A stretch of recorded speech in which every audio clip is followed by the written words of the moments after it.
Everybody, today is Thursday, September 25th, 2018. What's wrong? Why did you say it like I'm more chill. Die? It's a chill day. Right, now you guys doing, what is this? This is MMAjunkie Radio's pre-show. The show before the show. Yeah, we just missed a show, man. You can't come back with that tone. They're going to think something happened to us. George is gone. I'm going to do it in a different tone every day. That's the visual, they're like, what's baby metal one day. It'll be crazy. Okay. That's Dan. Danny Okers, George. that me? Those are voices you hear in your head. In our heads. And that. The train fell off the tracks. Yeah. Good morning. It's Thursday. Coming up in a minute. Have you guys seen that Whoa. Fireball-soaked gummy bears? I would eat that. How do you do that? Oh. I You want just to go to that. soak gummy bears in. It's going to take a second, Danny. Oh, you soak it? It was listed. Man, I just noticed my laptop's at 8%. Uh-oh. How you guys walk around your lives not having chargers for things? I will never understand. Well, I got it. I just had to go to my car. That's all. Oh, you left it in your car. Okay. I'm hoping this will make it to the long break. Is and then Mike I gonna got get it 7 on his way to minutes. get that burrito? Or? Coming up in 30. I'd send him, but he'd run out of gas. Have some faith, please. At least I know what to do when I run out of gas. Walk. Yeah. All right, guys, coming up. Stand Call by. AAA. Man, everybody's feisty this morning. This is your captain speaking. We are making our descent into Las Vegas McCarran Airport. On behalf of our crew, we'd like to thank you for flying MMAjunkie Airlines. Now please fasten your seatbelts and put your tray tables in your upright position because the descent is gonna be a little bit bumpy. Alright, Junkie Nation, it's time to roll, baby, on MMAjunkie Radio with Gorgeous George and Goes. This is what we doing while we do it, baby. All night long, we rollin'! Yeah! The MMAjunkie Radio revolution is upon us. Can you dig it? There's no escape. No escape. Through the vast frontier of cyberspace and through a sea of stars in outer space. One small step for man, one giant leap for mankind. We've solidified our combat communications stranglehold. We are controlling transmission.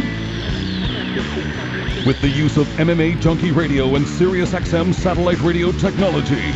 MMAjunkie Radio. Commence transmission.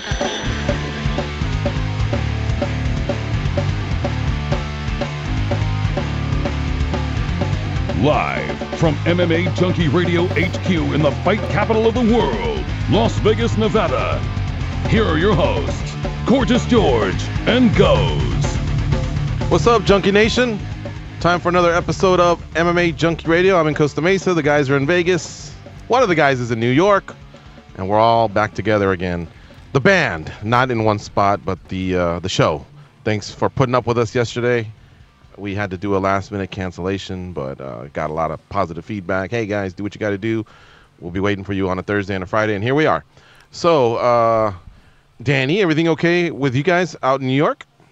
As far as I can tell, everything's been okay. It was real weird yesterday, and yeah, I'm just glad I didn't have to deal with much of it. Yeah, security gave you that Hopefully extensive pat-down, right? Hey, did you guys know that Well, that's still going on? hopefully Goes reached out a little bit, and I should have, but hopefully everything was all right. I know I spoke to Marissa, and we, it seemed like everything was under control, but we probably should, at least I should have reached out to you, and hopefully you are okay, Danny, because when I saw how it involved different buildings, and it was kind of like a citywide scare, I thought, damn, that sucks. Maybe I should have even reached out to my cousins out there too. Yeah, shame on you. Did you guys see? Did you guys see that is still going on? Like there were new buildings, I think today, right? I think so. Yeah, I did see that. That's crazy. I only made one stop on my way in from Vegas, and I was just scanning the news, and I noticed that, yeah, more suspicious packages. different parts of the city. Terrible, man. Terrible. Anyway, all right. So here we are on a Thursday, and we moved a couple guests over from yesterday's show, Tuesday's show. Hell, I think Mir's been scheduled on every show this week. But I think we'll finally get him on today's show. Frank Mir, who's fighting Javi Ayala in December in Hawaii. And we'll also be talking to Jason Knight. He's got a fight coming up as well. Those will be our two guests. And I believe that's it. Everything else will just have to get rerouted to Friday's show, which is tomorrow. We will have a show. So anyway, again, thanks to the KOCI Studios, 101.5. I get that right, Mike? Yeah, okay. Here in Costa Mesa, classic rock. Check them out. And yeah, so guys, one thing that I have to just come clean on, and I want to know if you guys felt the same. Did anybody get into Tough? I gave it like 2-3 episodes, and I saw it yesterday, and my thumb just did not click the button. Like I fell off 3 episodes with World Series and or maybe it was even a rerun because I thought they were going to be gone for a couple weeks. I just haven't been able to keep up. How about you guys? Are you guys invested in this season? I started off every episode, and then I had my month of craziness, but then they went on hiatus for a little bit. But I did catch last night's episode, and it's finally probably what you would like, George. A lot of drama.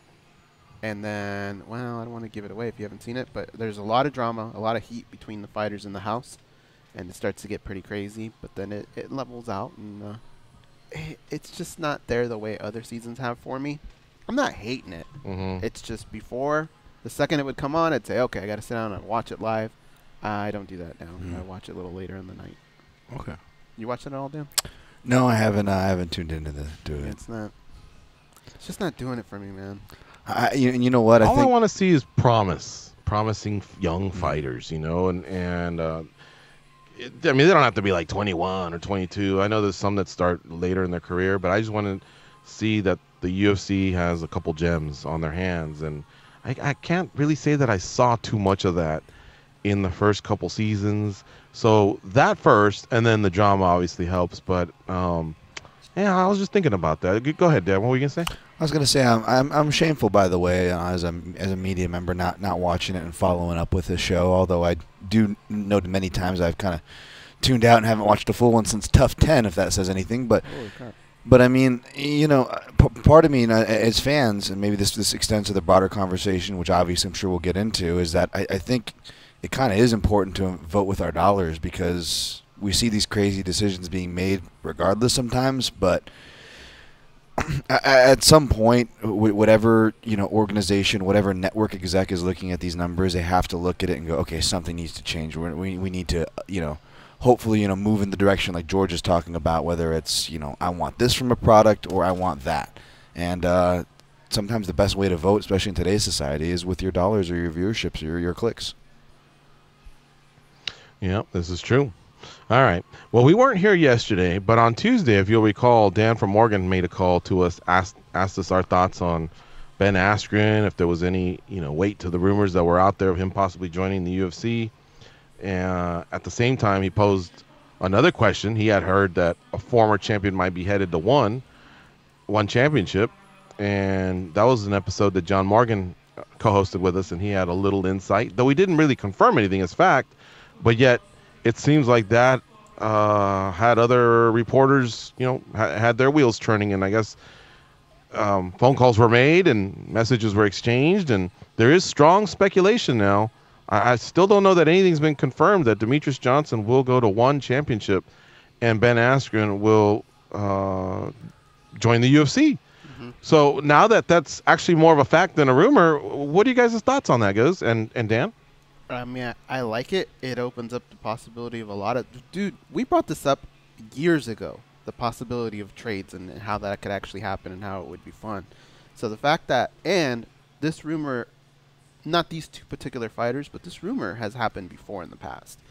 So to see it finally, what seems like will come to fruition, I like it. I think it's fun. I think it opens up a big rabbit hole, though, as far as what you could do. You saw Michael Chandler. He was kind of tweeting out a little bit, like, feed me, and I think even Scott Coker said something a little bit here and there. I think they could this could be a lot of fun. I would love if other organizations took part in this.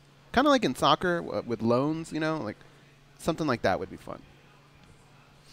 Me too. And I was kind of surprised. I mean, I think I'm surprised we're not waiting for more confirmation and there's not more of a digestion process. But yeah, like you guys said, we saw tweets getting fired out from big names right away, which were sub-tweets and coded, but really not so coded, right? As far as what they were saying. And the Coker thing was funny because that just immediately made me think of the Strikeforce, Gilbert Melendez and Eddie Alvarez Bellator days. How much we wanted to trade for then.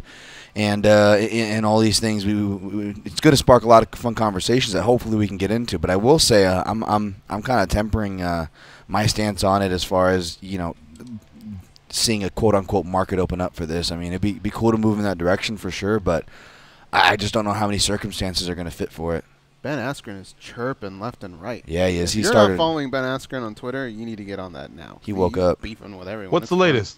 What's the latest? Well, like he said? him and Masvidal were going at it. It's just been fun, man. He's been talking about all the people that have talked trash throughout the years that he couldn't really address because he wasn't in the UFC.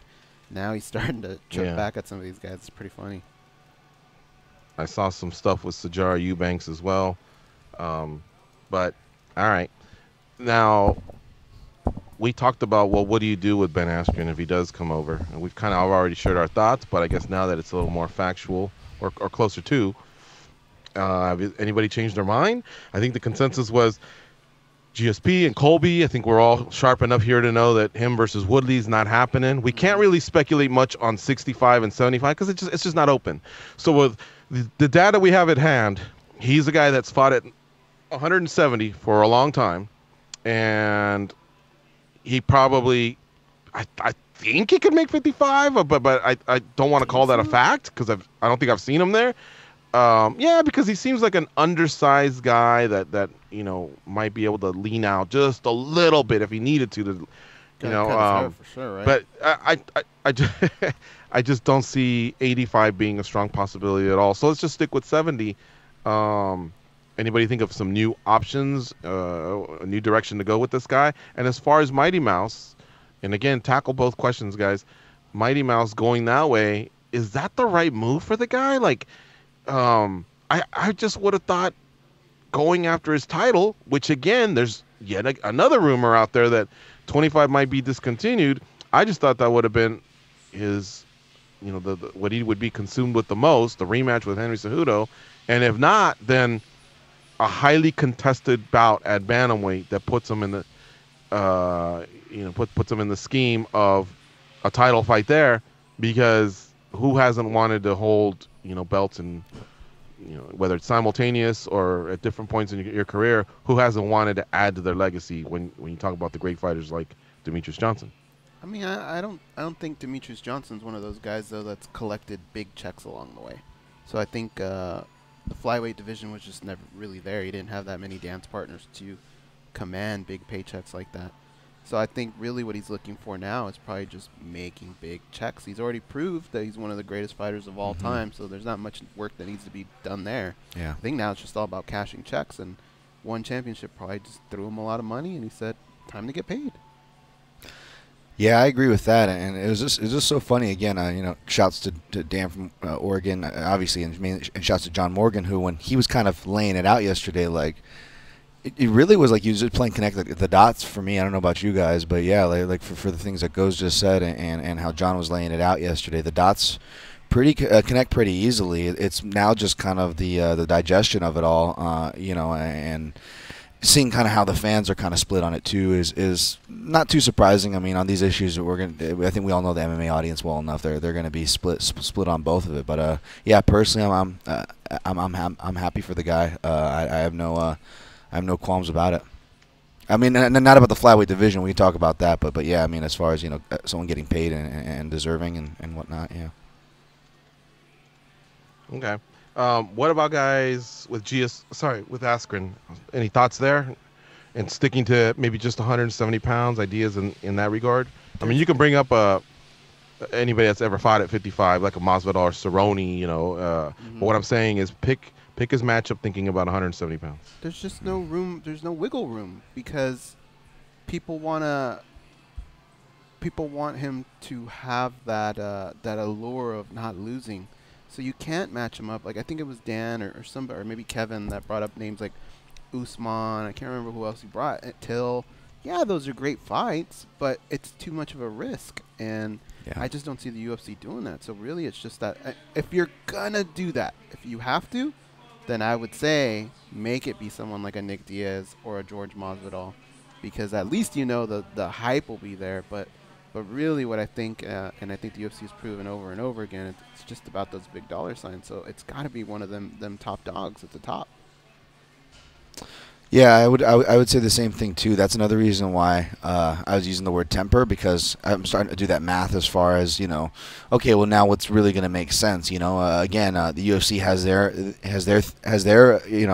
guidelines, kind of like what Goz was alluding to, and then when you start calling out certain opponents, they're going to have their own guidelines, like a GSP or someone. He's going to have his own things that he brings to the table and requirements, and that's where it starts to get real muddy, and I think the table gets smaller than what the excitement is initially putting off.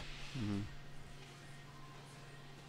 Well, I guess we got to see what they do. I mean, if this is a final thing or what. I know that Askren in the past has talked about coming back for one fight, and if it's one fight, I know he's going to want to shoot for the top, and the top is really technically Tyron Woodley, but that's his former teammate, good friend, mentor, and so I just don't see that happening, and I believe that leaves GSP.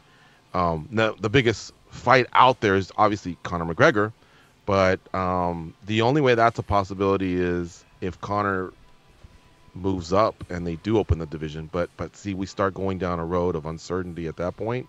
So I just got to believe him versus GSP. It doesn't interrupt anything happening at 170. It doesn't interrupt anything happening at 155, where GSP is rumored, or not rumored, but actually said himself he'd be open to landing, in that weight class.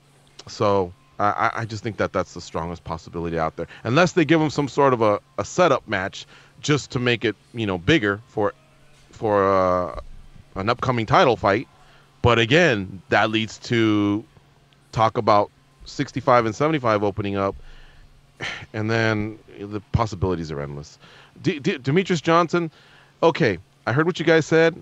He's getting paid. How much more can he be getting paid there than he was getting paid in the UFC? Like, why are they paying him more there than in the UFC? If he didn't draw in the UFC, why is he going to draw out there? I'm not sure I'm following there, guys. But his power isn't based on drawing. That's the whole thing. Is like he doesn't have to worry about pay-per-views now. He just probably gets paid a fee to show up. That was one of his major gripes with the UFC, was not being promoted, the division. He doesn't have to worry about that anymore. He just has to show up. He's like a mythical character. I'm one of the greatest fighters of all time. I'm a former UFC flyweight champion. Here I am, and they just hand him a check. What's there not to like? And that check's going to be bigger than what he's made in the UFC? I think so. I mean, I don't want to say he'd be dumb, but especially after reading about one championship. Yeah, maybe. I wonder if any fighters just get sick of competing in the UFC. Speaking of, like not their crowds or anything like that, just the politics of the UFC. Maybe sometimes they can just wear you down or whatever. Yeah, I mean, you're right. I mean, that could be a possibility of it too. But as far as the money thing you guys were talking about, this is where I'm kind of reserved to speculate. Again, this is all just so fresh. But one thing, that I was thinking about was, obviously we talked about the Matt Hume connection, but correct me if I'm wrong. Matt Hume, doesn't he manage Demetrius as well? They handle his fights and stuff. And I don't know what kind of. I mean, the coaches work out something with fighters as far as cuts and purses, but obviously managers, that's a thing too. So, and Matt Hume has both of those roles, so I have to imagine there's already some type of deal for income, and then he's already the president of one. You know what I'm saying? Are we getting? And not trying to. I love Matt Hume. I love Demetrius Johnson. Happy for one. Not trying to cast anything, but let's be honest. We've seen similar situations with the Ali Abdelaziz with PFL involvement and him managing fighters. Obviously, this is a bigger name, but yet Mahim casts a smaller net than Ali. But kind of, are we talking about the same thing here, guys? Well, or I'm not sure, George. Yes, maybe Ed Soares with LFA and Titan with Lex McMahon as well. Yeah. Where they had a little bit of a manager role that kind of crossed over into the fact that they were involved, whether as a president. As a president or matchmaker or something like that. Yes, there were eyebrows raised there, but I guess the details first have to come out. The signing needs to first become official. But I've just always wondered, how good can the pay be out there? Is it all, I mean, Bellator seems convincing enough because now quite a few of their superstars have come over. And I think a little bit more, I don't know if they squash the UFC in terms of paying more. I think it's just more upfront maybe. But I've still always felt like the UFC, for the most part, pays better. Go ahead, Gus. Well, I was going to say, does Hume also manage Bibiano? Because Bibiano's been there, and so I would imagine this would have come up had that been an issue in the past, right? Do you know if he manages them as well? He does. Well, I don't know for a fact. And another thing to bring up is there is no Muhammad Ali Act in MMA. And another thing is that's a company that's based internationally, not even in the United States, So I don't know how much of it is regarded as an ethical concern and how much of it is regarded as a legal concern. But I really am not sure on that question about if he's his manager or not. So that's when I revert to leather helmets, and I wish we would take them off. But I think there are still times in MMA where you feel like the sport is so young. These types of red flags will go up. Some will get swept under the rug. Some will get ignored. What can you really do? Like, we're not reporters. I mean, maybe we can pass it on to the reporters on our site. Maybe they can do some digging or whatever. But man, the one thing that I think our website and our show's always been about is covering the fights, reacting to the fights that happen, and previewing the ones that are upcoming. So it becomes one of those where it's like a topic for a day or two, and then we leave it alone when it's in the rumor stage, and then when it's a fact, we cover it again. And there's some speculation, other questions that arrive, but pretty much by the time that's done, guess what, man? There's some huge fights that get signed that we start to look forward to, or there's some that are happening that week that we start breaking down, and then we just get away from it. But those are excellent questions that you guys raised, guys. Yeah, man, I'm just happy that if this does go through, in the UFC, a lot of people will revert to certain fighters that just don't like their style, and Ben Askren's probably going to be one of those guys that, if you want to see two guys go out there and just throw bombs, probably not going to get that from Ben. But what you will like is the trash talk side. He's very good at it. He's very funny. I think he'll provoke a lot of people. So I'm curious to see if he'll be able to fit in the way people want him to. Because at some point, I don't even know that Dana's really going to be a fan of the way Ben Askren fights. But he's definitely going to move the needle, and it's going to be a lot of fun. He's already been clear. He's already been clear in the past that he's not. But he's warmed up to him lately because I think he realizes, well, this guy's a star. Whether we want to call him a superstar or not, that's a whole other question. But he's a star of some sorts, holding the belts that he does, and then obviously having the popularity that he has on social media, the respect he has from other fighters that Dana does respect and also consider exciting fighters. Now, Ben may have a lot of decisions, but what I've noticed too is more of an effort to finish the fight. Again, he's just not rock'em sock'em. He's not that style, but still, hey, take the guy down. That's fine. Improve your position. Go for a sub. Go for the ground and pound. And I think more people are starting to be okay with that type of thing. Yeah. All right, listen. Right now, my computer just went dead, so I think now is a good time to take our long break, and then let's do a run of calls. 866-522-2846. I know Showtime's already on the on-deck circle, so we'll get to him. We'll do our daily debate, and then in the second hour, we'll talk to our two guests, Jason Knight and Frank Mir. So lots to cover here. Stay close, folks. Don't touch that dial. You're listening to MMA Junkie Radio on Fight Nation, Channel 93.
What if I walked in right after with my voice and was like,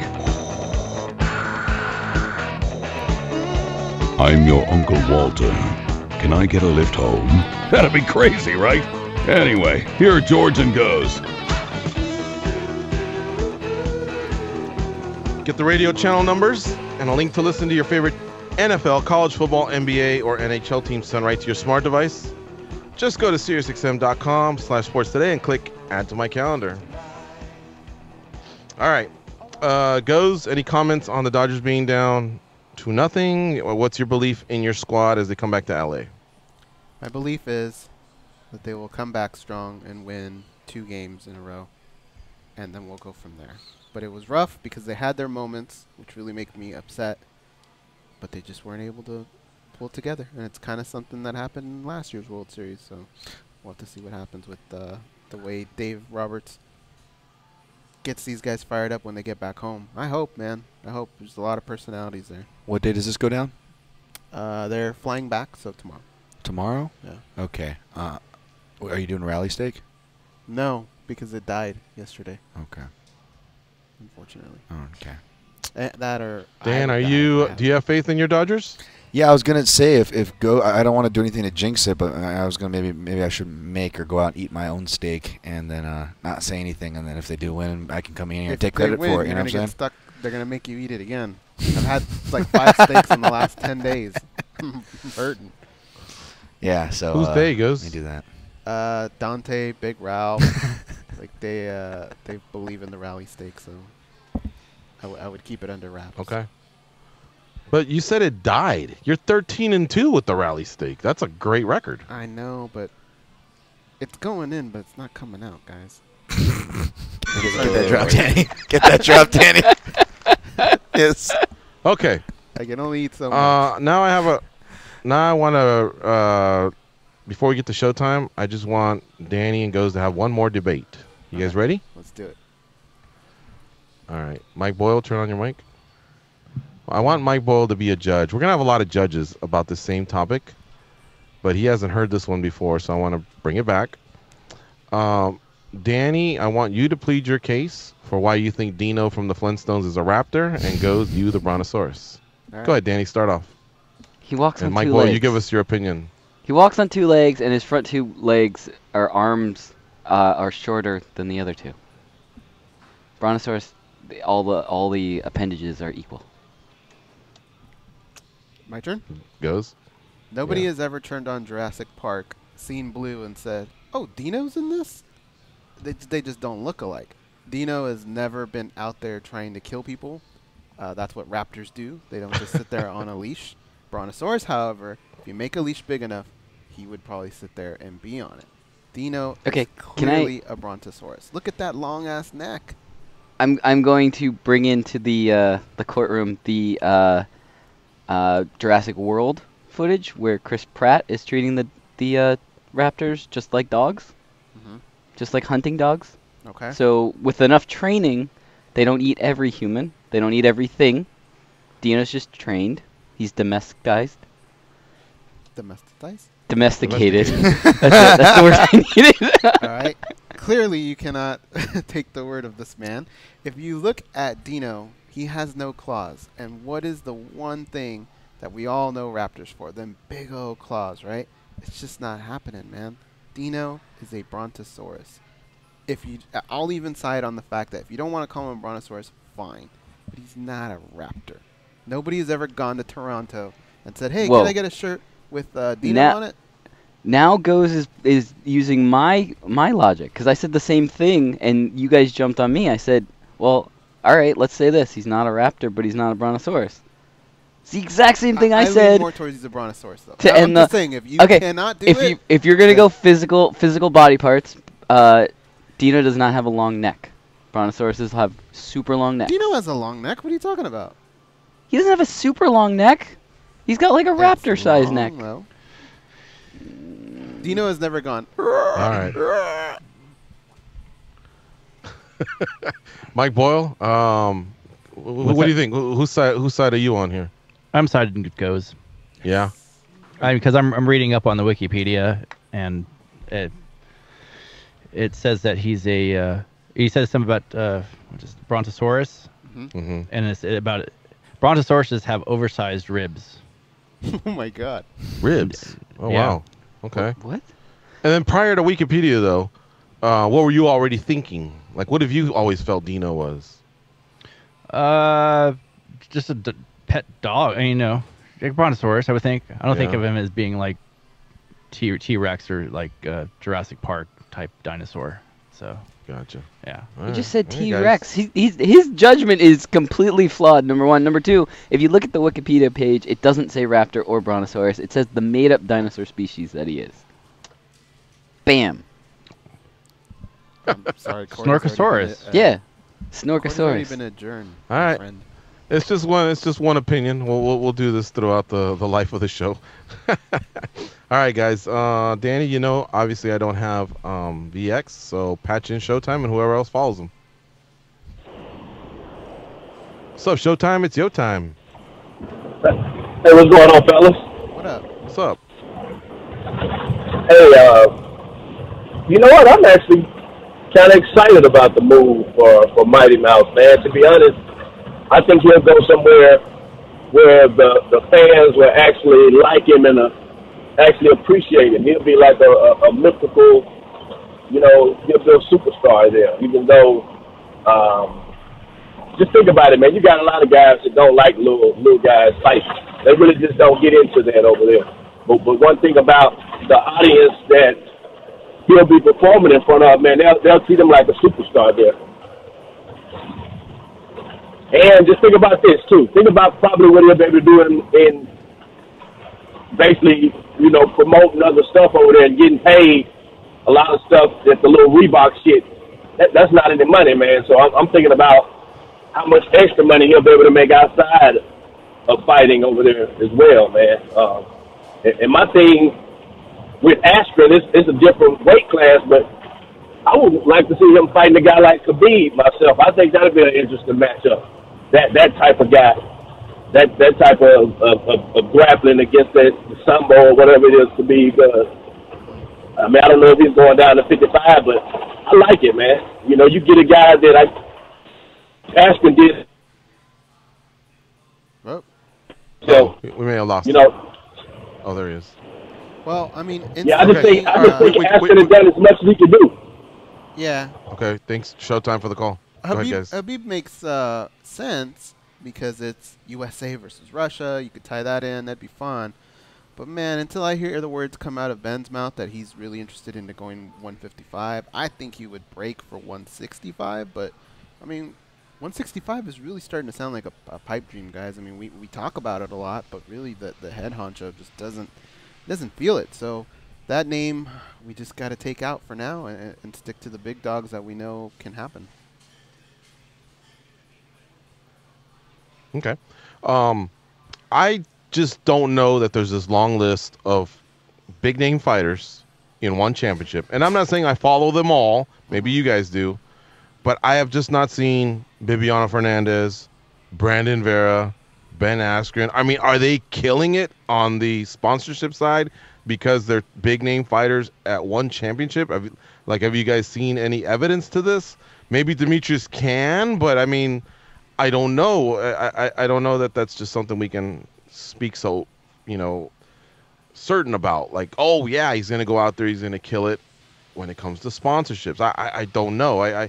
I've never gotten that feeling that's the case. Well, when we went to Japan, just walking around the subway, you still see like Don Fry and some of these guys on the back of Cup of Noodle stuff. I mean, I'm sure they got paid a pretty penny to do that. I don't know. I don't have any evidence to back it up, but I would imagine that there's some pretty decent sponsorship that gets to go his way. And remember, when the Reebok era started, he was one of the guys that was hit significantly because he had a really big one in Xbox. Xbox supported him a lot in what he did.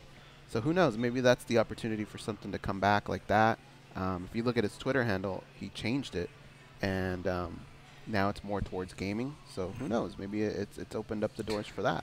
Yeah, I'll also be interested to know in that regard. It came out without detail, but Eddie said himself that it wasn't just an upfront or X amount of money for X amount of fights. He actually got a piece of one. percentage-wise. So he's going to kind of make his money that way. And, you know, obviously we've heard, you know, Conor, you know, go for the biggest dog in the room of the UFC, trying to get a piece of that one, and that's obviously harder to come by. And you can argue that the UFC still made some nice concessions with him in other areas to compensate. But as far as one throwing money around, I know some people are questioning the financial stuff that came out, for one. And for two, I'm sure they do have a lot of money. I'm definitely not questioning that, and I want them to do well.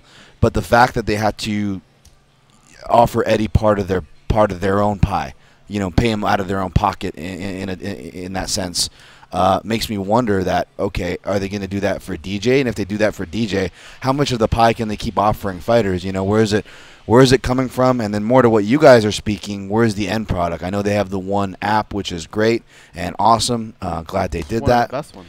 But, you know, the way I'm thinking, kind of an idea I floated out earlier, I really would love, you know, DAZN to really get behind and try to pick up maybe these more Asian markets to help, you know, help us watch it so we can wake up the next day. And we don't have to necessarily watch it live, but they're right there as well. And I'm interested to see if any of those deals come down the pipe. The end product is something that's very important. What direction are they going? Because we've said multiple times on this show, sometimes we're just not going to get up that early to watch these fights because they're fighters that we're not familiar with. They're not going to have anything to do with our rankings, any of that type of stuff. So if we watch it, it's just because you're a hardcore and you got the time. We just don't have the time.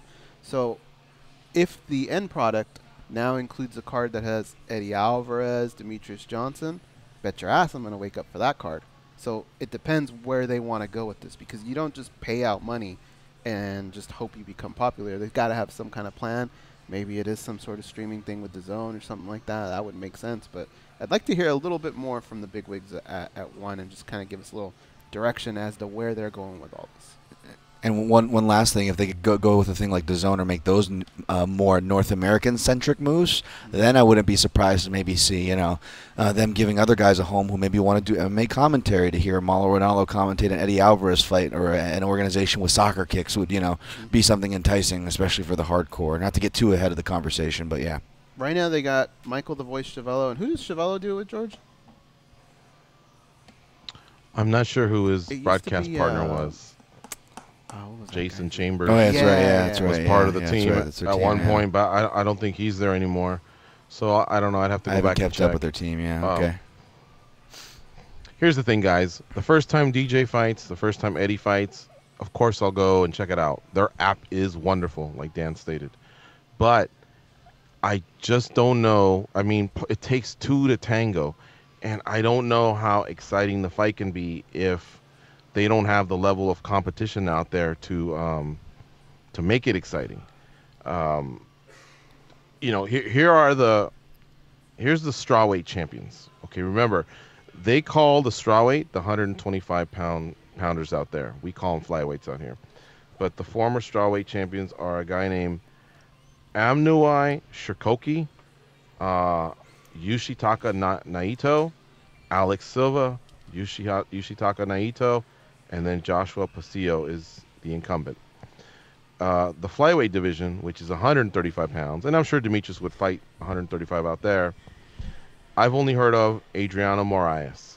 The other ones were Karat Akhmetov, Geji Eustaquio, and that's it.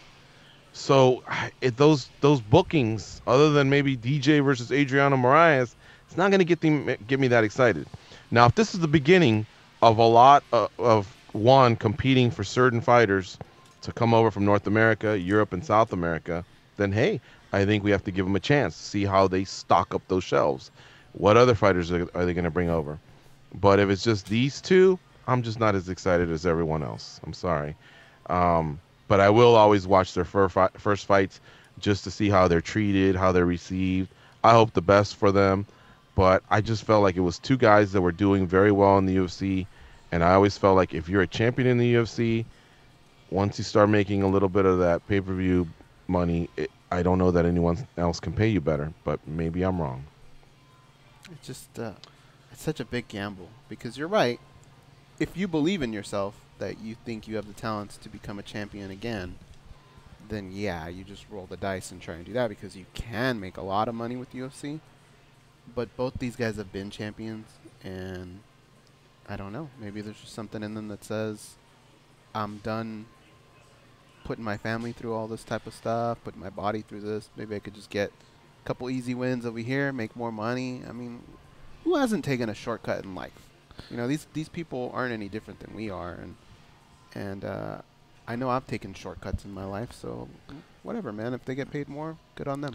You know, and there is a point to be made too. Like I'm with you as far as especially the thoughts that George seconded about the end game for one and where's that going and the talent and stable pool, and those are some hard facts for sure. But I will argue this, guys. I think this is good for.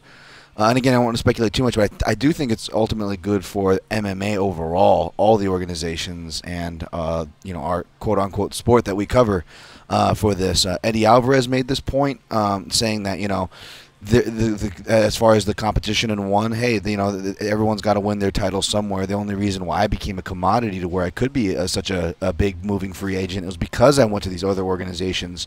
I fought in Bodog, I fought in Japan as a nobody. And all these things, and there's a point there, and then as well as another point I saw on Twitter from Zane Simon, saying like the same point can be said for Ben Askren, who we're talking about as well amongst this trade talk, where the only big reason why Ben Askren, a guy who let's be honest, I know there was some UFC talk as well and some things with him and Dana, but Bellator willingly let their champion go, and we are talking about him, and we're all excited. I'm excited about him. There's potential him coming to the UFC, matching him with welterweights. But let's be honest, we're excited because we haven't got to see him in the UFC yet. He went somewhere else. He went two other places, technically, one in Bellator, and built himself up. And we talk about, we need more competition for our market for fighters to get paid, which is true. But we also need more competition for our market to have these stars, which is a real problem for the UFC. We talk about all the time on this show, on many shows. It's a conversation that's been happening more and more in our sport. Is where's our lack of stars to support these rosters, and kind of going out brings you back in if that makes any sense. So I think it's good for the big picture, if that makes sense, guys. Okay, let's take this break right now. We got to do one more break before the end of the first hour, and then when we come back, I want to pose a question to you guys about that very same topic, Dan Tom. Is it brontosaurus? About the the excitement that media and fans have when fighters leave the UFC and go in the opposite direction. I want to talk about that, and then I want to do the daily debate because it's kind of on the topic of Ben Askren and Demetrius Johnson, so we might as well get those. Second hour, we're busy. We got Jason Knight and Frank Mir. All right, stay close. We'll be right back.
charm, compassion, common sense. These guys have none of that. You listen to them, so you're no better. I am awesome, though. They are Gorgeous George and Goes. Get the radio channel numbers and a link to listen to your favorite NFL, college football, NBA, or NHL team sent right to your smart device. Just go to SiriusXM.com/sportstoday. When you get there, click Add to My Calendar. All right, guys, quick question here. Do you remember when the UFC got the Quinton Rampage contract and Lyoto Machida contract? I think they were WFA guys, technically. Yeah, I think they got at the same time, they purchased Pride and got all those contracts. Or even think back to when the WEC guys came over or Strikeforce came over, and we were all like, yeah, all these dream matchups under the, the one umbrella of the UFC. Woohoo! All right, think about how you felt then to when we say this, and I wonder if we mean it, and I'm just as guilty, guys, all right? When we say, hey, competition's great, the promotions push each other and blah, blah, blah. It opens up free agency for the fighters. But after we say that, don't you kind of think, but damn, we don't get to see Demetrius Johnson fight Cejudo again. Right. Or, any of the other matchups that are out there. And Alvarez, every Alvarez fight's a barn burner. Those days are gone. Rory McDonald, he had some really, really nice ones towards the end. Phil Davis, Ryan Bader, you know what I mean? Gegard Mousasi, hey, great for them. They made, they found themselves somewhere else, maybe a happier home or whatever. But us as fans and media, we lose kind of some of these dream matchups. Think about it, just how you could have slipped Gegard into UFC 230, by the way. It's very middleweight heavy. But think about how cool that would have been. I'm not saying against Weidman necessarily, but that could have been one of the matchups. But now that I've given you that, just what do you think? Do you still feel the same way about it, or are you happier the other way and maybe feel like sometimes you're just talking because it sounds good, or maybe we feel like it's the right thing to say? Well, it's the right thing to say from the media standpoint, right? You want there to be multiple organizations and successful at what they do. I would say, yeah, you lose out on some of those matchups. Yeah, you want as many, do we really? Do we want a USFL and a Canadian football and NFL Europe, or do we just love the NFL?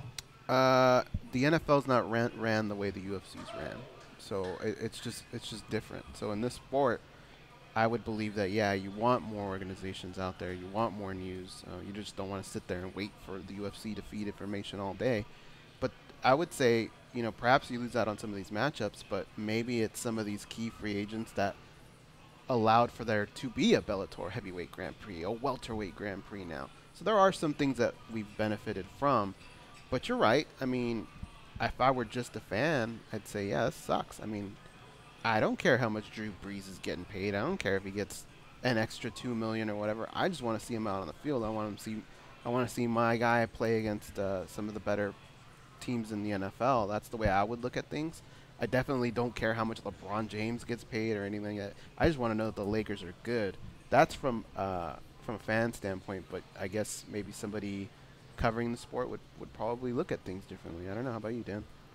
Yeah, you definitely throw a hard one out there with Gegard Mousasi. I mean, that's one where I think I would go the other way from a personal, just isolating that. But overall, no, I stand by it. I would stand by it more if we could see more of these trades to keep more of a level playing field and to make, the end product of building these guys up so that the super fights can happen and there's payoffs. But yeah, I would say yes, because even now I like that. A guy like Ryan Bader can go be top of the hill somewhere and be a champ even. Okay. All right. I just thought I'd run that by you guys. It's something I thought about when my buddies were asking me about, those rumors of those guys leaving and how I felt about it. A little bit of the fan in me came out, and I thought, man, I'm bummed. I really like seeing them compete in the UFC. But all right, guys. I think we have just enough time for the daily debate. So here we go. We all ready to go over there in Vegas? Yep. Question for today is, if the ban Askren for Demetrius Johnson trade gets done, who would you consider the biggest winner? Here are your choices, guys. UFC, one championship, Ben Askren, or Demetrius Johnson. Now, the voting isn't done, but I think we've gotten a good bulk of what we're going to get, and we're almost at 2,000. So go ahead, Dan. You start off. You know, again, it's so hard to speculate on this topic because it's so fresh. But with everybody coming strong, I think the person coming the strongest, at least online, is Ben Askren, and that's going to be my option because even though we still have to really see how everything plays out to see how it affects all parties, of all parties, Ben Askren was the only guy that was sitting on the proverbial couch. So to go on the proverbial couch to, you know, the bell of the ball and with a contract and a nice road laid out in front of you, well, I'll go ahead and vote for Ben Askren. Goes? I'm going to vote Ben Askren as well. Dan's absolutely right. He's the only guy that, I mean, he was retired. There was nothing coming in. Now he's got something coming in. The UFC, they would march on. One championship would march on, and Demetrius Johnson would just remain a UFC fighter. So I think Ben Askren for sure. However, if he keeps winning and he puts together a pretty decent streak, I think then it becomes the UFC. Yeah, that's what I was going to say. I also say Ben Askren, and here's how the voting broke down. It was really close between three of the parties. Ben Askren, 32%. One championship, 30%. UFC, 28%, and Demetrius Johnson, 10%. But because we're all unanimous and saying Ben Askren, I was going to say the exact same thing you said goes, who would your number two have been? So you already said yours goes UFC. How about you, Dan? Number two, I would say one championship. They're going to get a nice pop and a nice pub from this. And again, if we're going from the starting point where they were, Ben Askren from the couch, ONE FC, kind of a side organization that not a lot of even hardcores were talking about, much less North American MMA fans and media space. So I'll say ONE FC. Okay.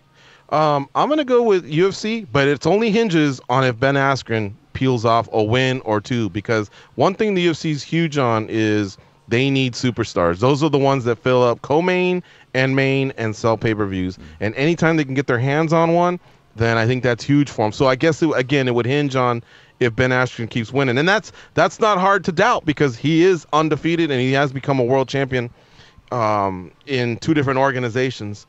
So, all right, guys, good job. Let's see here. Again, we're almost at 2,000 votes, and I think I don't see these switching very much from here till the end, but thanks to Junkie Nation for hanging with us and voting along with us. Again, Ben Askren at 32%, one championship at 30%, UFC at 28%, Demetrius Johnson at 10%. So it was really, really close there with the voting. All right, we're coming up on the top of the hour. You know this is a quick break, so don't go too far. You're listening to MMA Junkie Radio on SiriusXM's Fight Nation Channel 93. Stay close. We'll be right back.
Here we go. It's the second hour of the MMA Junkie Radio Show. I got to interject a little sooner than I like to, but that's just the way it works out here. But Danny Okers, a.k.a. Danny Otto, coming strong with the tunes today. Actually, all week, although Goes, I think, took credit for some Mondays. But we had scheduled Jason Knight earlier in the week, and we're hoping to catch up with him for today's show. Sorry again yesterday, folks, if you're wondering where yesterday's archive was. We had to cancel at the last minute. But hey, we're Monday through Friday. You know, you can't get away from us unless we're on vacation. We're in your lives one way or another. He's going to be fighting, by the way, Jordan Rinaldi at UFC 230, headlined by Daniel Cormier and Derek Lewis at Madison Square Garden on November 3rd. Co-main event that night is Jacare Souza versus Chris Weidman. If you haven't heard, Luke Rockhold got an injury, and he told the guys from Submission Radio that he would like to come back for UFC 232. The reason I bring that up is because anytime we hear about an injury, you always hope, oh boy, I hope it's a slight, something minor versus a shoulder tear or a knee tear. At that point, hey, it could be up to a year until you see that fighter come back. But if he's willing to come back by UFC 232, hopefully that, that comes about. And in the meantime, again, Jacare Souza steps up to fight Chris Weidman, and Jared Cannonier will sub in for Jacare Souza. He'll be fighting David Branch. In fact, let me just go through the main card real quick. It is Jacare Souza versus Chris Weidman for the co-main. David Branch versus Jared Cannonier in the featured matchup. The swing bout is Jack Marshman and Carl Roberson, excuse me. Oh boy. And Israel Adesanya versus Derek Brunson. The reason I said, oh boy, guys, I got my prescription glasses back. I should not be confusing a small L for an I. I'm really, really not too happy about my prescription glasses right now. In the house the other day? And what did I tell you? I can't remember what I told you, but so they work. George was wearing sunglasses in the house. That's why I was kind of busting his balls. But they work both ways now, right? Pretty much, yeah. They're supposed to be, I think they're called transformative. Do I have time to explain, Danny, or do we have our guest? I haven't been able to reach him yet. I'm still trying. So you have time. Okay. So here's how it works, guys. My vision is actually pretty good, with the exception of just small print late at night. Probably comes from tired eyes and getting older, and you stare at the computer so long. I think we all get it a little bit. So that's what I went in for. Just, hey, look, help me out when I need to put on some glasses and read some smaller print or whatever. I saw every once in a while I was goofing up some of the reads as well on the show, so I knew that more than likely I needed it for that. They were able to work with the pair of glasses that I have, where it was supposed to be the bottom third of the glass kind of would be the prescription part. So I would just basically kind of look down, and I would, it would be magnified. And then the rest is supposed to be clear. However, when I step outside, the UV rays from the sun make it so that the lens changes color, and that way I can still wear it as a sunglass. You know what I mean? That's cool. So that way I didn't have to go out and buy yet another pair of glasses. Well, in their effort to, I guess, do all that, guys, I don't know, man. I'm feeling weird. The other day I came back to get them from getting the mail goes. Dude, I'm going through like 3D. I feel like 3D, and I don't know if it's my eyes or just adjusting. But at one point, I felt like I was 10 feet tall. I felt like I was on stilts. What? And every step I was taking, I was like, whoa, what the hell's about to happen here? And I'm getting scared that if that happens to me on stairs and I fall because my knee is still weak, I could take a tumble. So I may have to go back to these guys and go, hey, we got to start over or something, because I'm tripping a little bit. I've been trying them. I drove with them for a while. I felt comfortable, but again, right now, I just called Carl Carrie Roberson. And I go, wait a minute, why would a man be fighting a woman, And I noticed that it was just an L. It wasn't the I with the dot on top of it. So, I don't know. Or maybe I'm tired. Who knows? You guys don't want to hear all this. Well, your eyes, remember, you just drove, too, so your eyes have been working nonstop. Yeah, I guess. I mean, thanks for making me feel better, but I think they goofed, man. I think I just need to get reading glasses for night, and other than that, my glasses aren't so bad. And I should say for night, or when I'm at work and maybe I need to do a read, because sometimes when I'm reading the small print, like yesterday I was reading Conor McGregor's Instagram, and I had to really, really squint for that one. I'm not going to make fun of that. Hair loss. I'm trying to think if there's anything else, because I really think I don't want to mess with any of those. My eyes are still pretty good. I don't see things that are like Hey, super far away. You But might as well just go out in style. I mean, everyone's gonna get it anyway, including you. So have fun with it. The Ilos? Well, I think Dad didn't. Oh, start wearing Ilos? glasses. No, not us. Oh, I don't care when people tell me and tease me that I'm losing my hair or I'm getting old. I personally don't care. well, that's inevitable. That's gonna happen to me too. That's what I'm saying. This is a depressing subject. I didn't think I was gonna wear glasses until my concussion or my bad one, I should say, and then now they go like really bad, degenerative, like more than normal. Every year I get a prescription, so I'm like, every year you gotta change it. Yeah, like a year and a half or two. I kind of stretch it out too, but it's funny. Like the jump so far has been like they're much more degenerative than a normal, and I try not to think of degenerative stuff. I mean, my grandfather passed away of a form of Parkinson's, and last I checked, my pops had it, and that's kind of the worst way to go degenerative. So, yeah, kind of onsets in the 40s for both of them, and it's everything slowly goes except for your brain, which is lovely. So you think fine the whole time. I'm happy that we don't have kidney stones in our family. That's Those a good seem one. Like a nightmare. You would have cut out Inca Colas a lot earlier, I bet, if that were the case. Yeah. Sounds good. Inca Dan, Cola, there we go. is sight loss related to, what'd you say, Parkinson's? Concussion. It could, but no, it's the concussions. Okay. Yeah, it's funny. I guess that's like, I don't know if it's common knowledge or been around for a while, but I was watching that show Peaky Blinders, and it takes place, I think, in like the early 1900s or something like that. Yeah, early 1900s. Yeah, like right after World War II, and one of the guys gets a concussion, and he has to like wear glasses. His vision kind of is like not the same anymore, and he's a younger character played by Cillian Murphy. So yeah, I guess it's not uncommon. I've seen like 3 episodes. It's good. You got to get into it though. I can't remember if it starts slow or not, but I remember it's one of the few things that I committed to. All right. Well, quick update, guys. So far, no luck with Jason Knight. He was very, very welcoming to rescheduling him because he was supposed to do the show with Ricardo Lamas yesterday. So after we decided to cancel the show, those were the first 2 guys I called, and they said, "Hey, no problem. You just let us know." So I was able to rebook Jason. I guess Ricardo's Thursday schedule is different from his Wednesday schedule, so Ricardo will be on tomorrow's show. But man, maybe we're just snake bit a little bit. It hasn't been a good week in terms of reschedules and the cancellation. But hey, we'll just keep trudging along. I already let him know what the call-in number is, and hopefully he can call in before Frank Mir, who is scheduled to come in about 20 minutes or so. If he doesn't answer the phone, all right, I may drive down there to Syndicate and say enough. I was going to say either that or we could do that Jimmy Kimmel thing. Like Frank Mir can become our Matt Damon. Like, oh, sorry, we didn't have enough time for Frank Mir to get Frank Mir on the show. We'll get him on next time. At the end of every show, just. Did you ever see the song with Sarah Silverman and when they did that?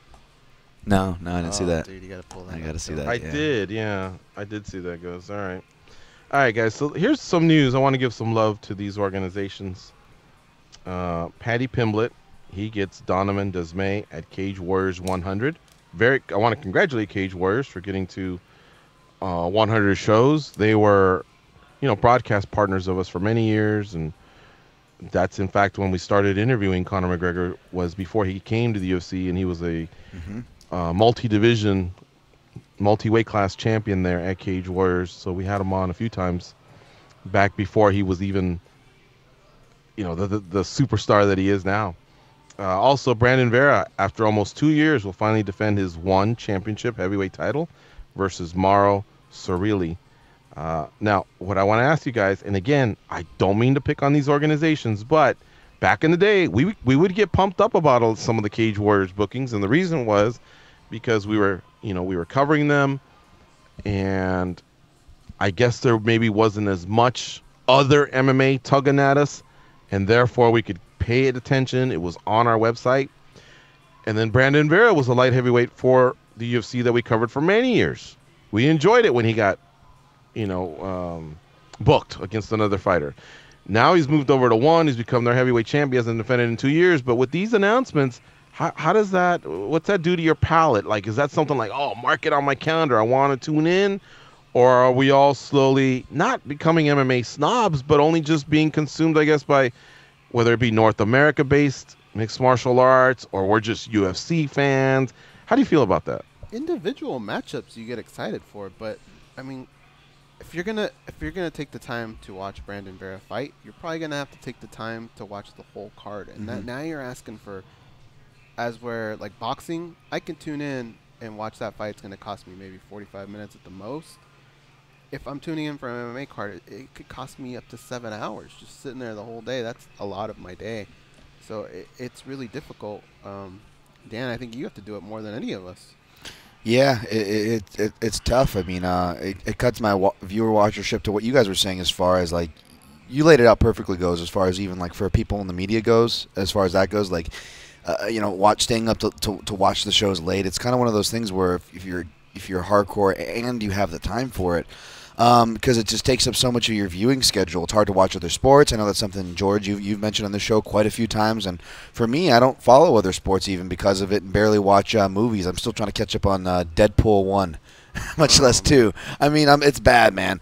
But in answer to kind of George's question, I mean, yeah, I will admit, like, again, he brings up another great example to play devil's advocate. So good at that with the Brandon Vera. He's another one where it's like, yeah, man, I you know, win or lose, like Brandon Vera was one of those names that, oh, who's he fighting, right? Even toward the end of his UFC run there. So losing track of him, which I admittedly have, you know, I haven't watched a lot of the one, and you know, guys like Dan from Oregon, shouts to Dan, call in, and I applaud him what he's trying to do and promote, but it is hard. But credit to Dan, when I do sit down and watch these things, like I shared my Risen experience on the show the other day, like, it was great. It's not that it's not great. I don't think any of us have ever said that, you guys included, obviously, right? No one's saying that. It's that having the time for it. But I will say, I think a lot of it, the onus is on the UFC, whether they realize it or not, because they set the standard at the end of the day. So I think that with them putting on so many shows, it decreases how much of the North American audience can absorb those other promotions. That's why I will say the devil's advocate that it is good that we're sending off these stars, even though we're missing out on a lot of these key matchups that George is talking about. We're putting like beacons, you know, like, okay, Eddie Alvarez, you can argue that he's going to have much less North American eyes on him, that we sent him over to one, but how many of those North American eyes are going to follow him? Yeah. And none that are probably one watchers, and those are all MMA fans. They just never watched one. Now they are. So again, I'll side with the devil's advocate the other way, that I still think it's a good thing. El Diablo. And see, now as I scroll through MMA Junkie, I'll see, here's a title for a blue corner piece. Well, that escalated quickly between Junior Dos Santos and Tai Tuivasa. Hey, I'm clicking. Yeah. It's not even I mean, we already know they're announced, but I want to see what's going on. So the drama of two guys on social media is more appealing to me to read up on. And I know they're fighting soon, or maybe this is one of those that could lead to a fight. You know, sometimes it's different circumstances, but that's more appealing than an actual fight that's already pinned down, is happening in another organization. I think a lot of it just has to do with the name of the two fighters, because the next story is, don't look now, but Chuck Liddell versus Tito Ortiz 3 is only 1 month away from actually happening. And guess what, guys? Every time there's some sort of training video or something, I'm clicking. You know, a lot of it is just name power, star power. For us. Look at this. Gunnar Nelson returns versus Cowboy Oliveira at UFC 231 in Toronto. Now that gets me going. I want to see that matchup. You see what I'm saying? So I guess the question I pose now again is, can these other organizations, other than signing big names, is there anything they can do to bring you over and be consistent, or will it just be select matchups at select times? And should that be a concern for anybody that covers the sport or is a fan of the sport? Or is there not, or is there anything wrong with just admitting, hey man, I'm just not into that, I'm just into the UFC? Well, what do you mean, though, by other organizations? Because states-wise, like Bellator, PFL, they've already dragged me in. I'm in. But something that I need to wake up for at 4 a.m., like a One Championship or a Cage Warriors, that's going to be a little tougher, even with a pretty decent card. So what do you mean when you say other organizations? I mean them all. Because with Bellator, their fight main card, I find myself watching their main events, their co-mains. But honestly, if there's something else I could be doing, watching another sport, then I will watch that other sport and then just get to the co-main and the main event. And it has to do with oversaturation. Yep. If the Bellator card was like the San Jose card, for example, hey, I'm watching all 5 of them. Remember, everything had a story? Aaron Pico, a young guy, he was in one of the fights. I don't have the fight card in front of me, but what the fuck? Who else fought on that card? Anybody remember? On the Aaron Pico card? It was Pico. Yeah, I'll look it up. Hold on a second. I'll look it up. Fought on that one? No. He fought before. But I'll look it up. Hold on a second. This will just take me a second. Sorry, that you can always go to the events tab to look back in the past. And you can always go to the rumors tab to look forward at these cards. We have all that information for you people. It's just right now that KOCI Studios has slow internet. Hopefully it pops up here soon. Danny, can you check Facebook? I really needed this page to pop up. Let's see here. No, here it is. Okay. It was Bellator 206. Mike Boyle, what is that? Okay, here we go. It was Musasi McDonald, champion versus champion. Loved it. Quentin Jackson versus Vanderlei. I know they were past their prime, but they had heat. Fun. Douglas Lima versus Korshkov. That was a great fight because it had to do with the Grand Prix. And, 50 Cent's throwing $1 million out there. And then we had Pico against Higo. Pico wasn't being set up anymore. Higo was a legitimate opponent. Carrie Melendez. She's a strawweight who's got power, and she got tested in this fight. Oh, and then the other one was Gaston Bolanos. You see, that's a card where they got me for 6 fights for the whole main card. But there's a lot of times when they don't, and they're the number 2 organization. It has nothing to do with them personally, the fighters or anything. It's just them being so oversaturated that they spread their talent out. And the UFC does it as well, that sometimes you're just, sorry, but I don't want to watch number 181 ranked welterweight in the world against the number 78 ranked welterweight in the world, or whatever. You know what I mean? PFL, same thing. Theirs was, it's a novelty in that it was year 1 and we were getting close. I thought that was pretty interesting to have 2 fighters in one night, but I also lost some interest in a couple of middleweight fights because I just didn't know who they were. You know what I mean? That's why season 2 has me so excited. But that's the kind of stuff I'm talking about, guys. I'm just wondering if you guys are feeling the same thing I am. I want to ask him a question. Fool, what do you want? What would make you happy? Mike Boyley's talking to you. What would I want with what? Sorry. No, he was talking to me. Okay. All right. What do I want? I want less shows. I want stacked cards. There you go. That's what makes me happy. Stacked cards. All of them. Every organization have stacked cards? So I hate this world dominance. We're going everywhere. UFC's going to have less cards. All of them, right? Probably chop them by half. I'd love for the UFC to go from 42 to 30. I'd love for Bellator to give me 8. I'd love for PFL to give me 8. And one championship maybe give me 6. And I'm fine, man. Just stacked cards. Like, everyone's trying world dominance. I mean, LFA, same thing.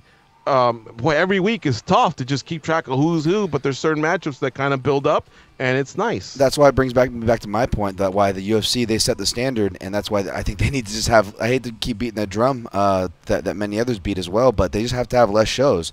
If they have less shows, guys, then that's going to open up more fighters to stack the other cards of the other organizations, right?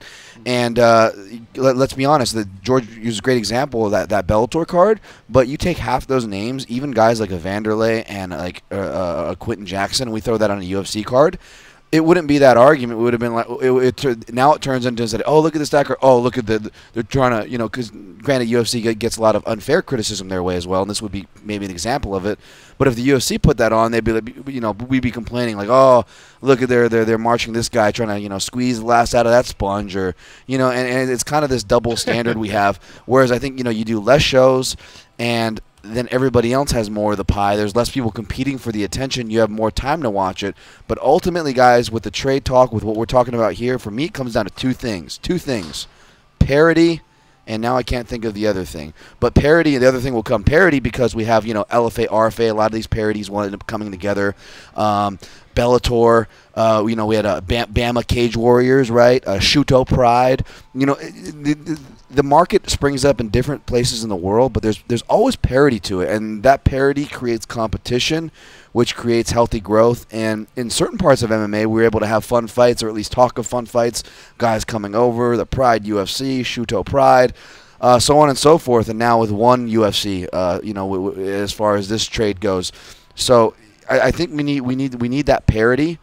But also, just I think the other point I was just going to make, which I already made, was just less shows, parity and less shows. I think we get a healthy amount of parity there, and less shows. I think that's gonna solve a lot of the problems, because where we're going, I don't like it. What do you guys do with your extra time? We just chopped everything in half. What do you guys I don't do think for there's your that much extra time, to be honest. If you think about it, if you really just kind of proportion what the bulk of the UFC owns of talent now, let's say it's more proportionally. Disproportion throughout the world, or whatever, Bellator went down to 8 cards in George's world. Okay. So that's not even one a month. The reason I said that is because I thought Strikeforce was blowing up when Scott sold them to the UFC. Yeah. A lot of us felt hey, man, Strikeforce is putting together some good cards. They got some good fighters. And it was because they only hit us 8 times a year. But they had some really, really, deep cards. A lot of their fighters proved themselves when they came over to the UFC. We just mentioned Rockhold earlier. We mentioned Woodley earlier. There's 2 names right there. Headlining soon is Daniel Cormier. There's another name. I mean, Musasi was another name. So, I forgot what else you asked us, but anyway, here it is. You said, what would you do with your time? I'll tell you what I would do with my time. When John was speaking the other day, and he goes, guys, the UFC's produced 25 stories leading up to the 25-year anniversary. I've already heard some of the commercials. I've already seen some of the press releases. I want to see them. But guess what? There's just not enough time yet. You got to create that time. So I guess if I'm not watching fucking UFC in Beijing or somewhere else, or these other cards, maybe that's my 2-hour block that I can, watch this and then become a little bit more invested in the stars that they already have. Look, I agree. UFC 230, New York's like, damn, what can we do? Let's give them Cormier and Derek Lewis. We'll put Souza versus Weidman. Okay, but imagine, guys, if they were able to slip in Magny and Ponzinibbio and Elkins and Lamas. Imagine if they were able to put them into New York. And imagine if they kept the Denver card, but now adding to the Denver card is Alistair versus this undefeated guy, Sergey Pavlovich, and Ngannou versus Blades. Now that Denver card is really looking sexy. You see what I'm saying? Yeah. I mean, that's what I'm talking about. I hear you, but I was shocked to hear that you would replace that time with more MMA.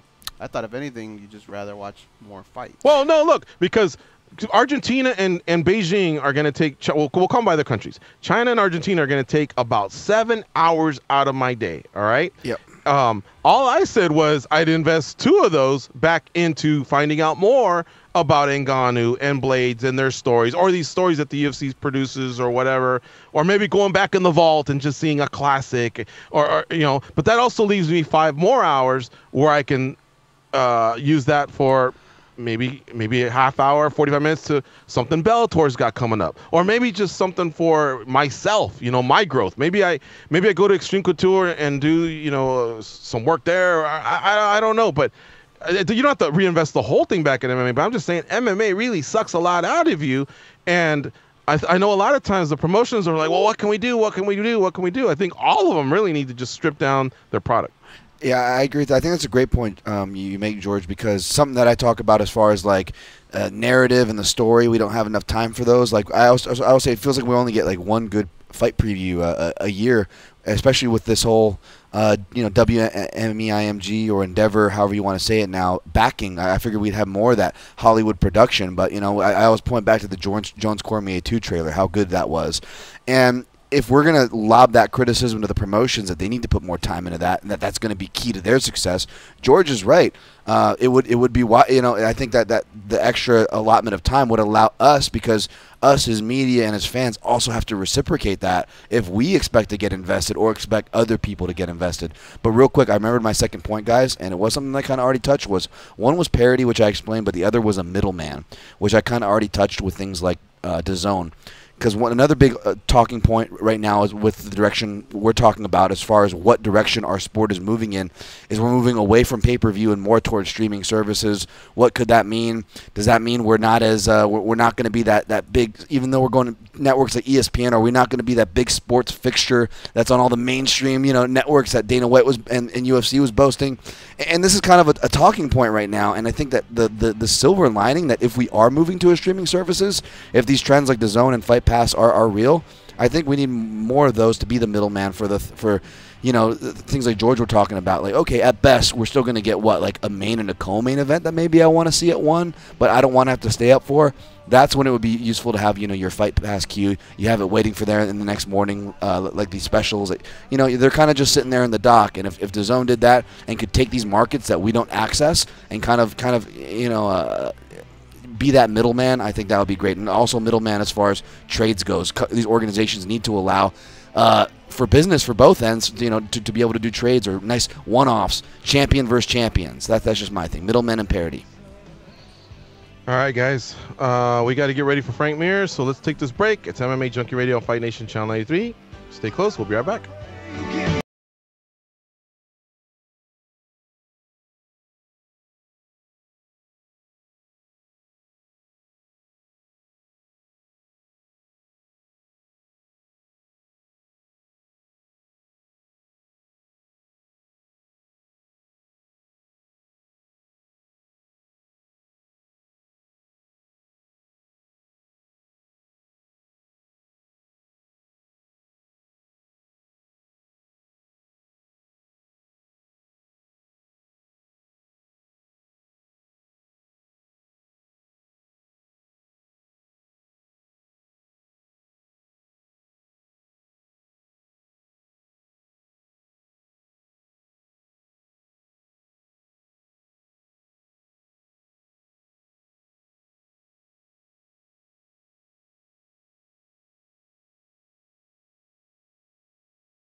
Let's see. Up, up, down, down, left, right, BA, start. You told me that code would get rid of them. Yeah, well, they're still here. Okay, but now they know I tried to kill them. Hold on, Mom. Here are George and Goes. After tonight's Thursday night football tilt between the Dolphins and the Texans, tune into NFL Radio for Late Hits. It's a post-game show with Alex Marvez, where he's reacting to the game and taking your calls until 2 a.m. Eastern on Channel 88 and streaming on your phone at home on SiriusXM connected devices and speakers. All right, our next guest is Frank Mir, former UFC heavyweight champion on a couple of occasions and now fighting for Bellator. He's also the co-host of the Phone Booth Fighting Podcast with Richard Hunter. His next fight's already been booked. It's for December 14th versus Javi Ayala. They'll be the co-main event on the fight card that's tabbed Bellator and the USO present Salute the Troops. This will be in the Blaisdell Arena in Honolulu, Hawaii. Brett Primus and Michael Chandler, your main event that night. All right, joining us now on the hotline is Frank Mir. What's up, Frank? How you doing?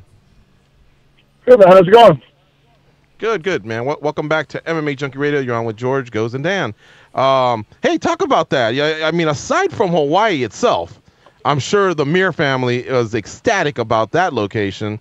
Talk about the fact that this is going to be in conjunction with the USO. It's called Bellator and the USO present Salute the Troops, and we all know that we have a base out there, that's infamous for many reasons. But I wanted to know what you thought of that fight booking, and knowing that the military personnel is going to be your main audience that night as well.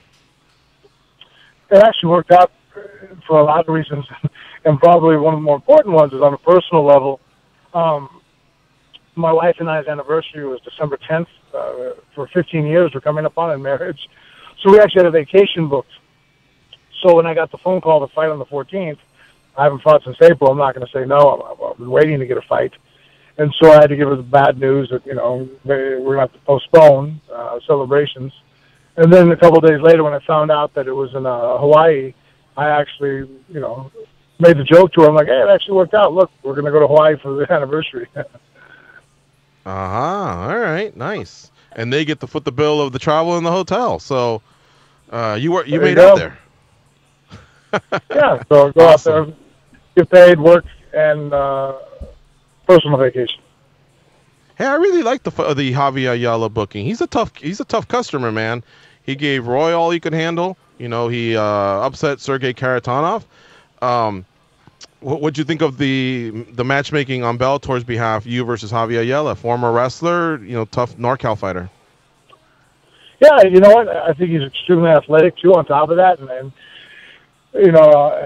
And throws things from far away that a lot of guys shouldn't be able to land. And he's able to because of his athleticism. And so he has good power. Obviously, even though, I heard he was a wrestler, but watching the fight, it seems like his wrestling is probably one of the weaker areas. So I don't think it's going to be a surprise to anybody that I'm going to look to exploit that as much as possible. Now, Frank, I know you all are pretty respectful of each other, but I wanted to ask you, on paper, is he on your level? Javi Ayala, do you think, I know you'll never underestimate anybody, but in breaking him down, do you think he's got anything for you? Well, yeah, I mean, he's a big athletic heavyweight, so, he lands. Look how technical of a kickboxer Sergey is. We got to see that on display against Roy. Very few guys ever hurt Roy, let alone, win through a knockout. And so that just shows you what level of striker Sergey is. And even though Sergey is a better striker than Javi Ayala, as far as we break down the technical aspects of striking, Javi Ayala is not on the same level as Sergey. But because they're heavyweights, because Javi's athletic, he has a 16-second knockout over him. So it's not as easy like it is in some other sports where you sit there and go, okay, X's and O's, I just got to show up, and this is over with. Because of the home run shots we have in fighting, and MMA specifically, via knockout, via catching someone in a submission, you can't underestimate anybody. And really that thought process of like, oh, are they on my level? That's too much of an emotional type of thought. More or less, you break down and go, okay, how do we match up here? How do we match up here? Where should I take it there? Where can I eliminate the most his opportunities and put in the most uncomfortable area. So you do assess each other that way, and it's not disrespectful or respectful. It just has to be extremely accurate to just what reality is, like a mirror. Mm-hmm. Frank Mir is our guest here on MMA Junkie Radio. We're talking about the recently announced Javier Ayala booking at Bellator and the USO Present Salute to the Troops. This fight card takes place on December 14th in Honolulu, Hawaii. And it's the first of 2 back-to-back cards for Bellator as they come back the following day with another fight card in Hawaii. I thought Bellator was very intelligent there. Get everybody, all the suits and all the production team over there on one trip and knock out 2 shows. Brilliant work by Bellator. All right, let me send it over to the guys in Vegas. Goes Dan, Tom. What do you have for Frank Mir?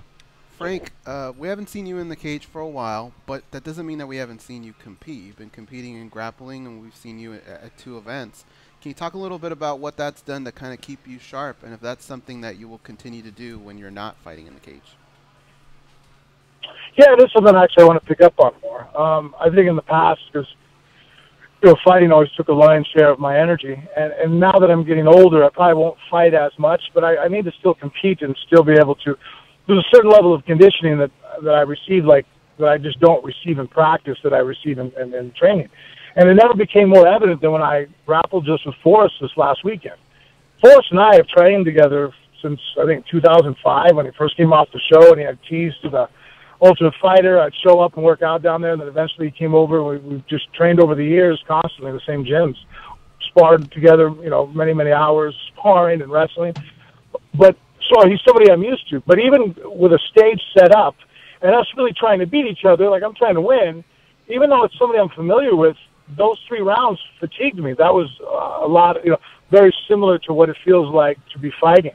And so it helps me, constantly pulling up those grappling competitions. I think are just another way for me to constantly stay motivated in between fights and keep up my level of conditioning. And especially specifically for this fight, I've been working a lot of grappling, because I feel like that's one area that I stand head and shoulders above Javi.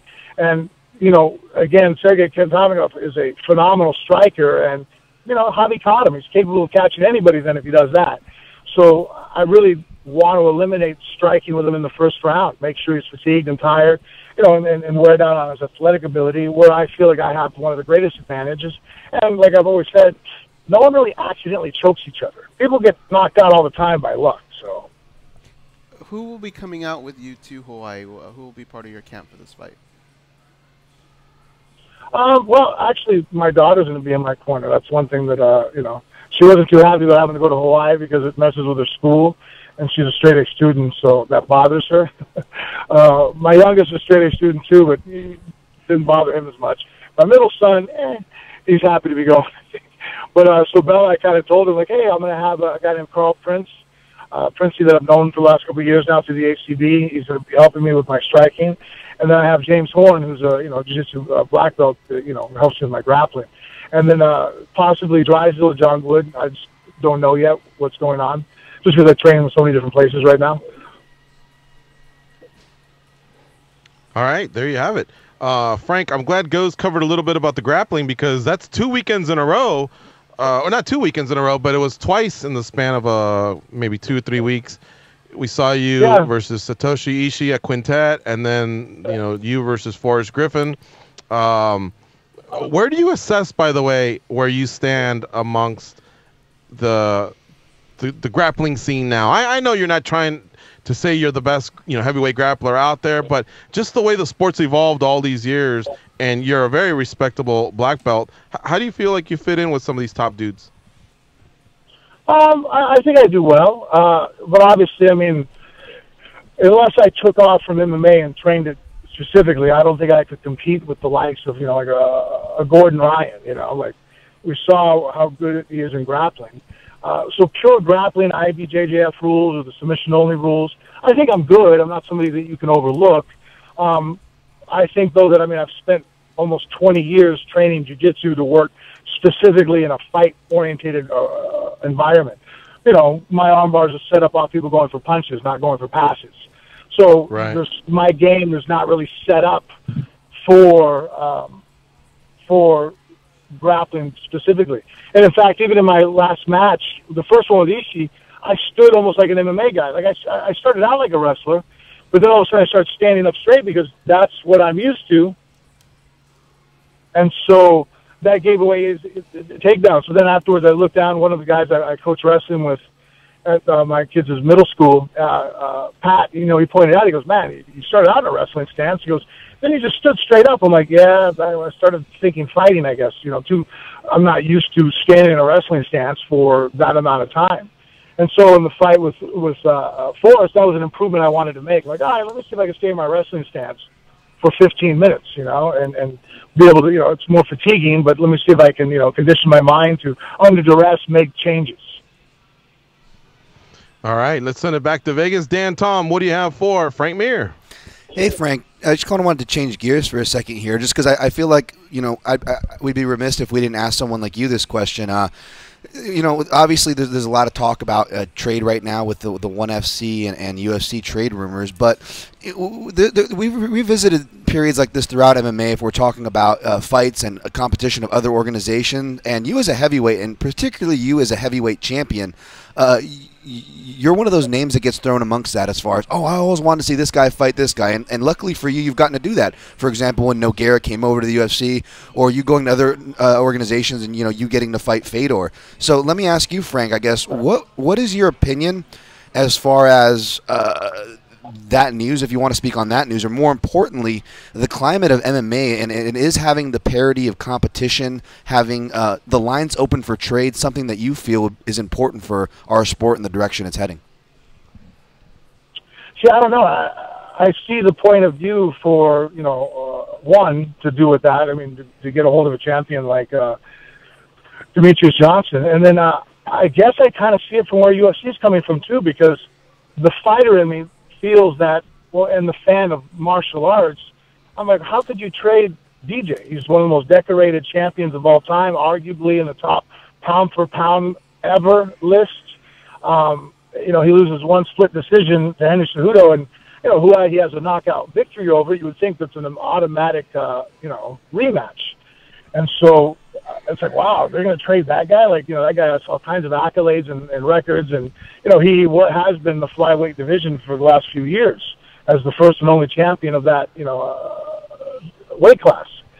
But then I guess the reason I can understand is like, well, I guess it makes financial sense. If I know they've redone a contract with Demetrius just the last couple, I think halfway through last year or recently, and maybe, I've always heard a knock on how he does on pay-per-view buys. Maybe they look at it like it just, for what he brings to the table financially, it's not what they're putting out. I got you there. And just, I guess, in generally speaking, as far as outside of their interaction, is this something that you would want to see maybe more or less with, we're seeing other, PFL is coming up, obviously Bellator is doing great, and so on and so forth. Are these kind of talks something you'd like to see more personally? Yeah, if it could work out where, I guess it's a variation of what I would like to see. I would like to see it when we have a, let's say right now, Bellator has Gegard Mousasi at middleweight, who's arguably one of the best middleweights in the world. I mean, he was doing well in the UFC. Now he signs over there. Like, are you telling me that you don't want to see possibly, him challenge one of the other champions at middleweight? I just don't want to see it to where I would like to see guys be able to fight outside their, just like right now, we're doing it outside of weight classes. They've realized, if you get two names, that's more important than anything. Even if they're not in the same weight class, we'll throw a belt in there and say it's for a belt or whatever, but we have these super fights. And people now are seeing the attention that brings and the star power. Well, if that's the most important quality in selling a fight is name versus name, well, then sometimes we lose that if one name is signed under the UFC banner, one name signed under Bellator or ONE or any other organizations. Well, all of a sudden now you have a situation like, like a Ben Askren. We've never seen him fight in the UFC against some of the other top-level welterweights. So, it would be nice if we could avoid, those problems, and the promotions can almost work together like they do in boxing, where, different fighters from different promotions face each other. It's just, and then that way, it's not such a hindrance to the fans. Hey, Frank, every time we have a guest on, I try and look just to see if for some reason anything happened on the date that we're having them on, which is October 25th. And for one, like, is it your birthday or the anniversary of a certain fight? And one thing I notice is you rarely fight, like, towards the end of the year. You've had a couple December fights, but you've never had an October fight. Have you ever been selective in terms of when you want to fight or when you don't want to fight? No, I've always, as long as I'm, I can start the camp injury-free, that's what I try to do. And I've actually been trying to look for a fight since, I think it was in July. I said, hey, I'm ready to go again. So I originally kind of thought I would be fighting around September, October this year, and just kept getting moved back, trying to find the right opponent, I guess. Just, the way the matchmaking works. Sometimes, I don't have as many opportunities as I would like, so being choosy is really not, something I have the luxury of. Gotcha. All right. Hey, well, it's always great catching up with you. It was really fun, watching these grappling events as well, so I'm glad you were able to stay busy. But, of course, we look forward to your fight on December 14th versus Javier Yella. So thanks again for stopping by MMA Junkie Radio. Thanks, guys. All right, we'll talk to you soon. Bye-bye. All right, folks, there you have it. Frank Mir booked up against Javier Yella at Bellator in the USO. Present Salute to the Troops. We're going to take our last break, and then we will close up shop for today. We'll give you a little bit of an update on Jason Knight. Looks like he's moving over to Friday along with Ricardo Lamas. So apologies for that, folks. But, hey, these things happen in MMA. Thank you, Gus Johnson. I've said that phrase so many times in the last year or two of this crazy era we're in of mixed martial arts. And sometimes it applies to our show, too. All right, stay close.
They taught Andy Griffith how to whistle. Here are Gorgeous George and Goes.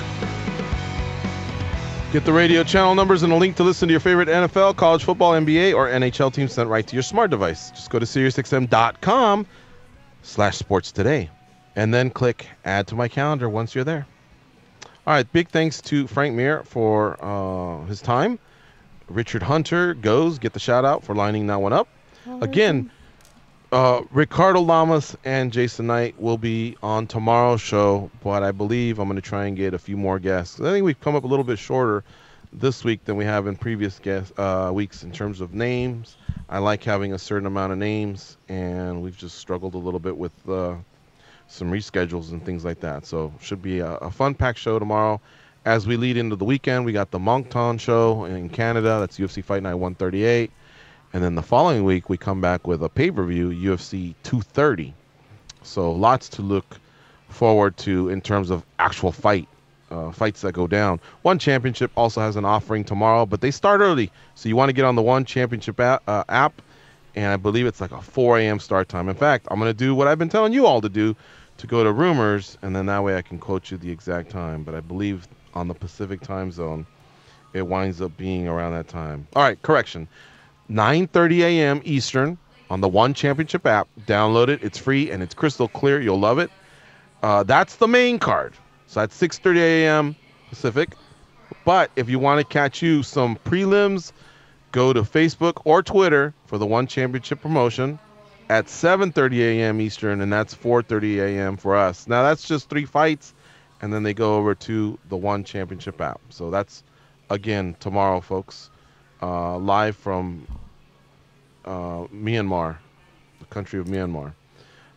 This weekend, if you want to know some information about UFC Fight Pass, UFC Fight Night 138, they'll be on FS1 for the main card, FS2 for the televised prelims, and Fight Pass for the Fight Pass prelims.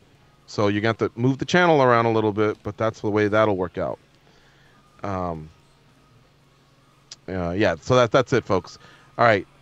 I guess we have a couple minutes to burn here before we get to the very end. I'm very anxious to dig into Askren puts every UFC welterweight on blast. Have you guys seen that one yet, guys? Yeah. Dude, as we were talking who's he about clowning? that early on, there was somebody new just like 20 minutes ago. Joban, Perry. Joban, yeah. Perry getting a little racist again with this comeback again. He's using a little Asian racial slurs in his tweets.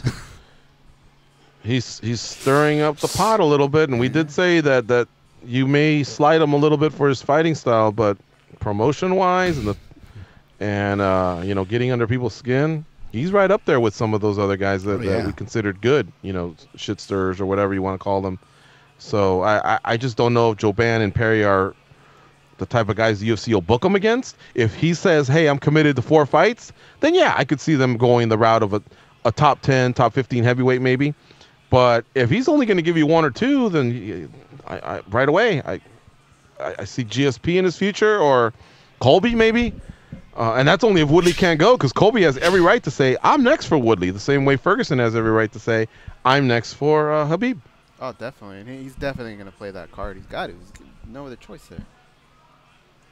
Who do you root for between Colby and Askren? It looks like they're both going the heel route. I mean, if you're Joe Lunchpail, who do you think they'll root for? They don't know Askren. Yeah. I would imagine Colby. So they would root for Colby to shut down the new guy? I think so, yeah.